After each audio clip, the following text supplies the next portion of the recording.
नमस्कार जय जगन्नाथ बंधुगण। आज 30 अगस्ट शनिवार। आज दिनर 12टी राशि राशिफल विषय में एही दैनिक राशिफल चंद्रक गोचर गणना को नहीं आधारित एवं चंद्रक गोचर गणना आम जीवन में प्रभाव पकाई थाए। तो आसतु सर्वप्रथमे जानिबा आजर तिथि और नक्षत्र विषय में। आज होची अगस्ट 30 शनिवार। आजर सूर्योदय 5टा 34 सूर्यास्त 6टा मिनट। आजर तिथि भाद्रव शुक्ल पक्ष सप्तमी।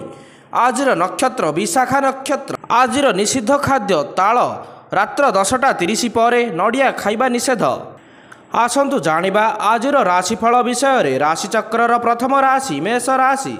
पदाधिकारी पृष्ठपोषकतारू आज दृढ़ मनोबल नहीं कार्य हासिल करेंगे। पारिवारिक क्षेत्र में मनोमालिन्य को दूरे नापी पर्यंत कले उपकृत हेबे। बंधुଙ୍କ मिथ्या अभियोगरू क्रोधान्वित हो पारती जो चिंता करुथिले आज ताहा विलंबरे पाइबे।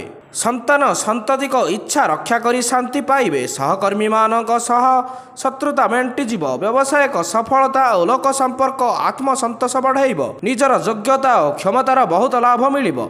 वाद विवाद परीक्षा प्रतियोगिता माली मकदमा और साक्षात्कार कृतकार्य हम। बंधुଙ୍କ निमंत्रण पर दूरयात्रा करने को बाध्य हे। पारिवारिक क्षेत्र में स्नेह स्वभावर अभाव देखादेव। प्रतिकार मिश्री टिके खाई घर बाहरतु। वृष राशि संपर्क साहाय्य लाभ कर स्थगित रही जाइथिबा काम संपन्न करेंगे। निर्माण कार्यारंभ जोगाजोग आनुष्ठानिक काम प्रतिबंधक रहिबो नाही। आलोचना परिसर में आपण अन्य मत को सम्मान देवा सह प्रशंसा करेंगे। सरकारी क्षेत्र ऋण आनिबा सकाशे मनस्थ करिपारंती। सरकारी काम रे सफलता मिलिब। दूरयात्रार सुजोग पाइबे। वाद विवाद परीक्षा प्रतियोगिता और साक्षात्कार रे सफल हेबे। छात्र छात्री माने पाठपढ़ारे मनोजोग देवे। राजनीति रे समस्त गुरुत्वपूर्ण निष्पत्ति नेले उन्नति हेब। कौनसी पुरातन रोगरू मुक्ति मिलिब। नूतन कार्य पई आशायी हेबे। अनेक शुभकर्मर सुजोग पाइबे। व्यवसाय रे बकेया अर्थ आदाय हेब। प्रतिकार दही मिठा खाई घर बाहरतु। मिथुन राशि शुक्रंक सुप्रभाव रे सुख लाभ करने सह मानसिक स्तर रे अस्थिरता दूर हेब। परीक्षा इंटरव्यू सरकारी स्तर रे काम हासिल रे अकृत कार्य हेबा जोगु व्यस्त रहिबे। ऋण परिशोध पई चापर बशवर्ती हेबे। सामाजिक अर्थनैतिक तथा राजनैतिक क्षेत्र में निजर प्राधान्य अक्षुण्ण रहिब। सामाजिक पत्यार अमिलन रहिब। नूतन और पुरातन योजना फलप्रद हब। बासगृह जानवाहन केतेक समस्या समाधान हब। कला साहित्य चलचित्र संगीत क्षेत्र में आग्रह बढ़िब। राजनैतिक क्षेत्र में प्रशंसित हेबे। विद्यार्थी माने उच्च शिक्षा पाइबार सुजोग पाइबे। रास्ता घाट में यथेष्ट सतर्क हो चलिबा उचित। प्रतिकार कुकुर को किछि खाइबा को दियंतु। कर्कट राशि अन्य मनस्क जनित सतर्कता अभावरू अन्य पाई निजे समस्यार कारण हो पारती।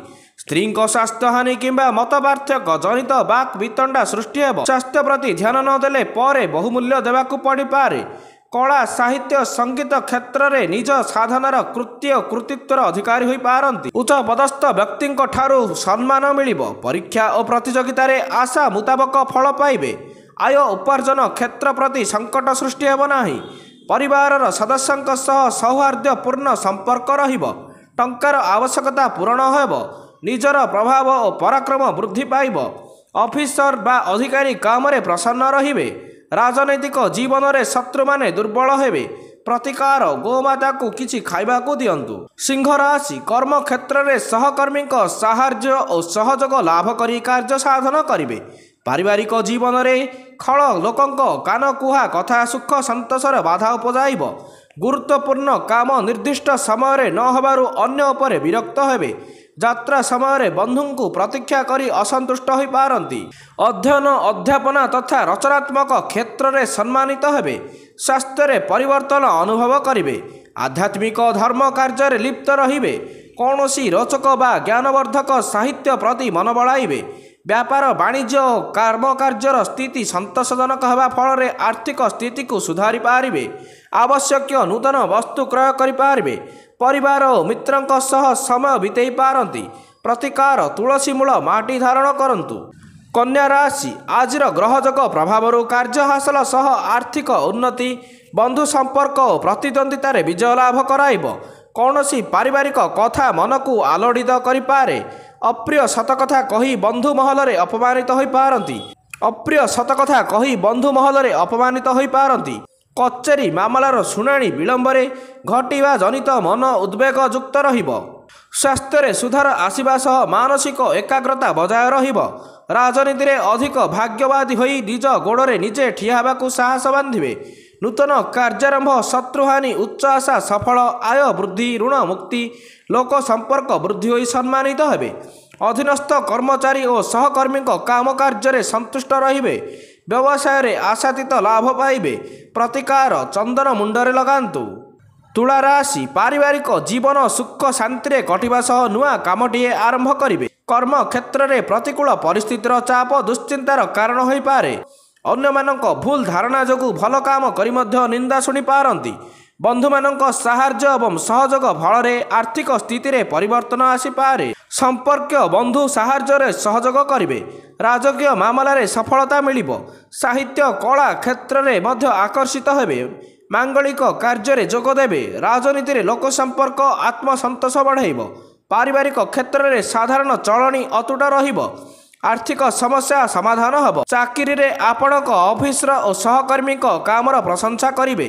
ପ୍ରତିକାର, ମାଗଣାରେ କୌଣସି ଦ୍ରବ୍ୟ ଗ୍ରହଣ କରନ୍ତୁ ନାହିଁ।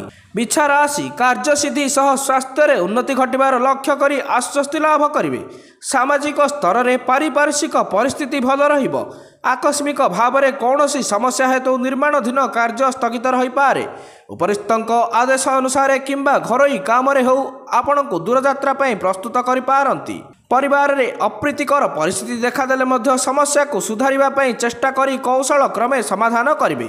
ଗୃହ ଉପକରଣ କ୍ରୟ କରିବା ଯୋଗେ କିଛି ବ୍ୟୟ ହୋଇପାରେ। କାର୍ଯ୍ୟକ୍ଷେତ୍ରରେ ଲାଭ ଉଠାଇବେ।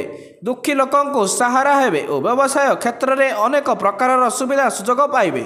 ପ୍ରିୟଜନମାନେ ଆଗକୁ ବଢ଼ିବାରେ ସାହାଯ୍ୟ କରିବେ। ପ୍ରତିକାର, ଭୋକିଲା ଲୋକଙ୍କୁ ନିରାଶ କରନ୍ତୁ ନାହିଁ। ଧନୁରାଶି, ମତାନୈକ କାରଣରୁ କର୍ମକ୍ଷେତ୍ରରେ କିମ୍ବା ସଭା ସମିତିରେ ଆଲୋଚନା ଅସମାପ୍ତ ରହିପାରେ। ପରୋକ୍ଷ ଶତ୍ରୁତାରୁ ଅପମାନଜନକ ସ୍ଥିତି ଉପୁଜିପାରେ। କଚେରୀ ମାମଲା ଶୁଣାଣି ବିଳମ୍ବରେ ଘଟିବା କାରଣରୁ ମାନସିକ ଅସ୍ଥିରତା ସୃଷ୍ଟି ହେବ। କୌଣସି କ୍ଷେତ୍ରରେ ସାହାଯ୍ୟ ଓ ଅର୍ଥ ପାଇଁ ବନ୍ଧୁଙ୍କ ହାତକୁ ଚାହିଁ ବସିପାରନ୍ତି। ପୂର୍ବରୁ ଥିବା ପାରିବାରିକ ସମସ୍ୟାଗୁଡ଼ିକ ସମାଧାନ ହୋଇ ପରିବାରରେ ଶାନ୍ତିର ବାତାବରଣ ଦେଖାଦେବ। ପୂର୍ବରୁ ଥିବା ପାରିବାରିକ ସମସ୍ୟାଗୁଡ଼ିକ ସମାଧାନ ହୋଇ ପରିବାରରେ ଶାନ୍ତିର ବାତାବରଣ ଦେଖାଦେବା ସହ ଗୃହସ୍ଥ ଜୀବନ ସୁଖମୟ ହେବ। ପ୍ରତିଯୋଗିତା ପରୀକ୍ଷାରେ ସଫଳ ହେବେ। ସାମାଜିକ କଲ୍ୟାଣ କାମରେ ପୂର୍ଣ୍ଣ ସହଯୋଗ କରିବେ। ବ୍ୟବସାୟରେ ଆଶାତୀତ ଲାଭ ପାଇବେ। ସ୍ୱାସ୍ଥ୍ୟରେ ସୁଧାର ଆସିବା ଯୋଗେ ଖୁସି ମିଳିବ। ବିପରୀତ ଲିଙ୍ଗୀଙ୍କ ସହଯୋଗ ଦ୍ୱାରା ଆଗକୁ ବଢ଼ିବେ। ପ୍ରତିକାର, ପାଣିରେ କିଛି ଗୋଟା ଲୁଣ ପକାଇ ଘରକୁ ପୋଛନ୍ତୁ। ମକର ରାଶି, କର୍ମକ୍ଷେତ୍ରରେ ଅନ୍ୟମାନଙ୍କ ମତକୁ ସମ୍ମାନ ଦେଇ ପ୍ରଶଂସିତ ହେବେ। ଅଂଶୀଦାରଙ୍କ ସହ ବ୍ୟବସାୟରେ ମତାନ୍ତର ଦେଖାଦେଇପାରେ। ଆକସ୍ମିକ କୌଣସି ସମସ୍ୟାର ସମ୍ମୁଖୀନ ହେବା କାରଣରୁ ଗସ୍ତ କାର୍ଯ୍ୟକ୍ରମ ବାତିଲ ହେବାର ସୂଚନା ରହିଛି। ଅସାବଧାନତା କାରଣରୁ ହାତ କିମ୍ବା ଗୋଡ଼ରେ ଆଘାତ ଲାଗିପାରେ।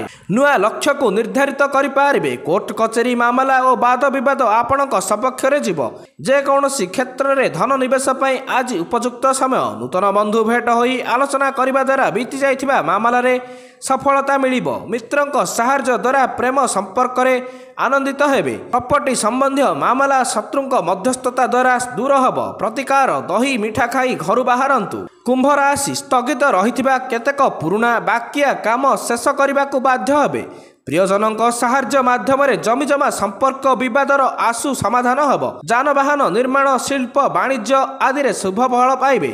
କଳା, ସାହିତ୍ୟ, କ୍ରୀଡ଼ା, ଚଳଚ୍ଚିତ୍ର ଆଦିରେ ସମସ୍ୟା ସମାଧାନ ହେବ। ଯଶ, ମାନ, ସମ୍ମାନ, ପ୍ରତିଷ୍ଠା ମିଳିବ।